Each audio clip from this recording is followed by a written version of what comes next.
L'histoire de la pensée économique. L'histoire de la pensée économique est l'étude de l'histoire des idées en économie. Les premiers concepts économiques se développent dans la civilisation mésopotamienne avec le développement du commerce. Le terme même d'économie est inventé dans l'Antiquité grecque. Les Grecs sont aussi les premiers à rédiger des traités consacrés à l'économie, Xénophon et Aristote. C'est au XVIe siècle, avec le développement des États et l'essor du commerce que se développe la pensée économique moderne avec le mercantilisme. À cette époque, Antoine de Montchrestien invente le terme d'économie politique. Au XVIIIe siècle, l'ouvrage d'Adam Smith, Recherche sur la nature et les causes de la richesse des nations, 1776, constitue le fondement de la pensée économique classique. Nous allons vous présenter dans cette vidéo les courants de pensée qui ont alimenté l'histoire de la pensée économique jusqu'à nos jours. Avant d'aller plus loin, nous vous invitons à mettre une pause à cette vidéo, à vous abonner et activer la cloche de notification pour rien rater de nos prochaines vidéos. Si vous êtes intéressé par plus d'apprentissage, veuillez cliquer sur le lien en description de cette vidéo pour vous inscrire à la prochaine session de notre formation en économétrie et technique quantitative. Origine. La pensée économique remonte aux premiers échanges commerciaux et à l'émergence du capitalisme au XVIIIe siècle. Évolution. La pensée économique a évolué au fil du temps, passant du libéralisme économique d'Adam Smith au socialisme de Karl Marx, et enfin à la théorie keynésienne de John Maynard Keynes. Impact sur la société. La pensée économique a eu un impact majeur sur la société, influençant les politiques économiques et sociales des gouvernements du monde entier.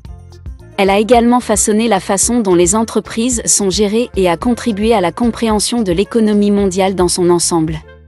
Le mercantilisme, la course à la richesse. Cette théorie économique a eu un impact significatif sur l'histoire mondiale. Le mercantilisme est une doctrine qui prône la maximisation de la richesse nationale en accumulant des métaux précieux et en favorisant les exportations plutôt que les importations. Cette approche a été adoptée par de nombreuses nations européennes au XVIIe siècle dans le but de renforcer leur puissance économique et militaire. Le mercantilisme a également influencé les politiques commerciales et coloniales de ces nations, qui ont cherché à étendre leur influence et leur contrôle sur les territoires étrangers. Bien que cette approche ait contribué à façonner le monde tel que nous le connaissons aujourd'hui, elle a également suscité des critiques pour son exploitation des ressources et des peuples colonisés. Capitalisme. Le capitalisme est un système économique basé sur la propriété privée des moyens de production et la création de biens et de services à but lucratif. Ce système est apparu à la fin du XVIIIe siècle en réponse au mercantilisme et au féodalisme. La richesse des nations d'Adam Smith, publié en 1776, est considérée comme un texte fondateur du capitalisme. Socialisme.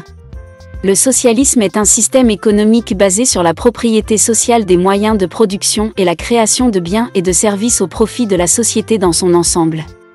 Ce système est apparu au début du XIXe siècle en réponse aux inégalités et aux injustices du capitalisme. Das Kapital de Karl Marx, publié en 1867, est considéré comme un texte fondateur du socialisme. Communisme.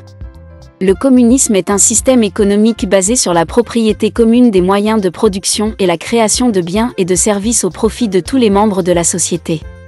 Ce système est apparu au milieu du XIXe siècle comme une forme plus radicale de socialisme. Le Manifeste communiste, publié en 1848 par Karl Marx et Friedrich Engels, est considéré comme un texte fondateur du communisme. Économie classique. Adam Smith et David Ricardo étaient les principaux partisans de l'économie classique, qui mettait l'accent sur le rôle de l'intérêt personnel et des marchés libres dans la croissance économique. Économie néoclassique.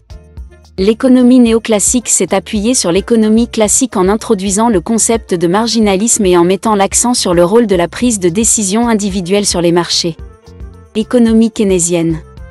John Maynard Keynes a défié l'économie classique et néoclassique avec sa théorie de la gestion macroéconomique, qui mettait l'accent sur le rôle de l'intervention gouvernementale dans la stabilisation de l'économie pendant les périodes de récession ou de dépression. Économie marxiste. Karl Marx a développé une critique du capitalisme, affirmant qu'il était intrinsèquement exploiteur et conduirait finalement à sa propre chute. L'économie marxiste met l'accent sur le rôle de la lutte des classes et sur la nécessité d'une propriété collective des moyens de production. Économie comportementale. L'économie comportementale remet en question les hypothèses de l'économie classique et néoclassique en incorporant des connaissances de la psychologie et de la sociologie dans l'analyse économique. Il met l'accent sur le rôle des biais cognitifs et des normes sociales dans l'élaboration de la prise de décision économique. Si vous êtes intéressé par plus d'apprentissage, veuillez cliquer sur le lien en description de cette vidéo pour vous inscrire à la prochaine session de notre formation en économétrie et technique quantitative.